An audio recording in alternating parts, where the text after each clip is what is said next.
कटरा उबाल पे है।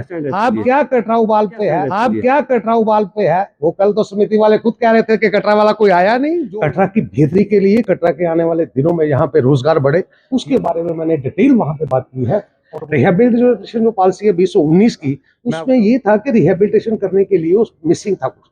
मिसिंग क्या था? घोड़े वालों को रिहेबिलिटेट करने की पॉलिसी थी, मगर पालकी वाले की नहीं थी। घोड़े वाले की थी, मगर पिट्ठू की नहीं थी।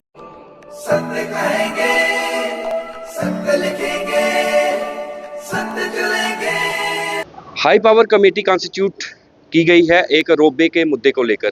वो कमेटी आज कटरा में आई हुई है और उसके साथ आज 3 डेलीगेशन यहाँ पर मिल रहे हैं। आपको बताते चलें कि शेर सिंह की अध्यक्षता में एनसी का डेलीगेशन मिल रहा है। उसके बाद कुलदीप राज दुबे जो कि रियासी के विधायक हैं वो आज मीटिंग करेंगे। बलदेव राज शर्मा जो कटरा कॉन्स्टिट्यूंसी के विधायक हैं वो भी आज मीटिंग कर रहे हैं। बलदेव राज शर्मा से जब हमने सवाल पूछा कि जो कल जो एक रोष व्यक्त किया संघर्ष समिति ने और एक जुलूस निकाला गया, इस सवाल के ऊपर जो कटरा में एक बवाल है, उस सवाल के ऊपर बलदेव राज शर्मा का क्या कहना है, आइए सुनते हैं बलदेव राज शर्मा ने इस सवाल के ऊपर क्या कहा। ये जो हाई पावर कमेटी बनी थी, मैं सबसे पहले तो गौरव महोदय को धन्यवाद देना चाहता हूँ कि कटरे के मतलब कि जो यहाँ पे इशू था उसको एड्रेस करने के लिए आज कमेटी यहाँ पे आई थी। मैंने उनसे पूरी एक लेंथ ब्रेथ में पूरी बात रखी है और कम से कम 40 मिनट मुझे लगे हैं।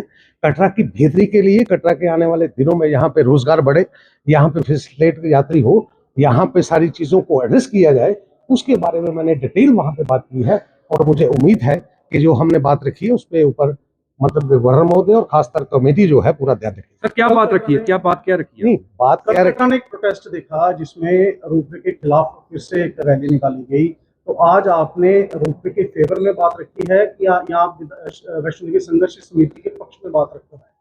मेरी आप बात सुनिए, मैंने जो बात रखी है कटरे की बेटरमेंट के लिए रखी है। और डिटेल अगर आपको उसके बीच में जाना होगा तो मैं एक प्रेस कॉन्फ्रेंस करने वाला हूँ कल, उसमें आप सबको मैं बुलाऊंगा। उसमें आप जिस बात पे भी बात से पूछेंगे वो सारी की सारी। जी, यहाँ आखिरी सवाल रहेगा। असेंबली में आपने मजदूरों को लेकर बात उठाई और सबने प्रशंसा भी की है कि जहाँ 50 लाख रुपए का प्रपोजल रखा गया था, वहाँ 10 लाख रुपए का प्रपोजल रखा गया है। वहीं कटरा के स्टेक होल्डर, ध्रुव के स्टेक होल्डर्स भी नाराज हैं कि बलदेव जी हमारे नुमाइंदे होते हुए उन्होंने हमारा पक्ष वहां पर असेंबली में नहीं रखा। इसके ऊपर आप सबसे पहले तो हमें थोड़ा सा पीछे जाना पड़ेगा। पीछे इसलिए जाना पड़ेगा कि ये सारी बात चली कहाँ से चली, इसलिए कि एनजीटी का एक मुकदमा आया। एनजीटी के बाद सुप्रीम कोर्ट में हम गए।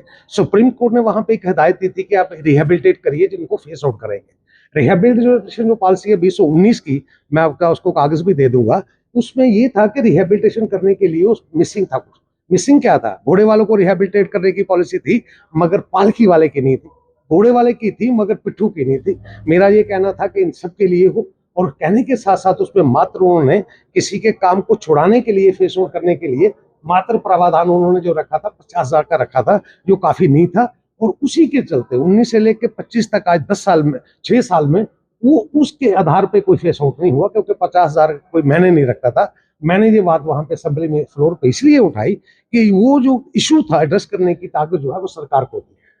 सरकार को थी, और सरकार को उठाने का मतलब ये है कि उसको रिविजिट करें। और दूसरी बात जो आपने कही कि यहाँ पे मैंने वहां पे संघर्ष समिति की बात या कटरा के कंसर्न की बात नहीं की, वो इसलिए नहीं की कि ये जो बाकी वाला कंसर्न है वो माता वैष्णो देवी श्राइन बोर्ड से लिंक करता है। माता वैष्णो देवी श्राइन बोर्ड जो है इंटरनस बॉडी है, और माता वैष्णो देवी श्राइन बोर्ड जो है माननीय श्री गवर्नर साहब के उसमें है, वो उसमें मतलब के बात मैंडेट वहां पे रखने की बात नहीं थी, इसलिए वहां पे मैंने बात नहीं रखी। सर कटरा उबाल पे है, आपका क्या स्टैंड है? आप क्या कटरा उबाल पे है? वो कल तो समिति वाले खुद कह रहे थे कि कटरा वाला कोई आया नहीं। जो उबाल पे है ये डिटेल में बात करेंगे कल आपसे बैठ के।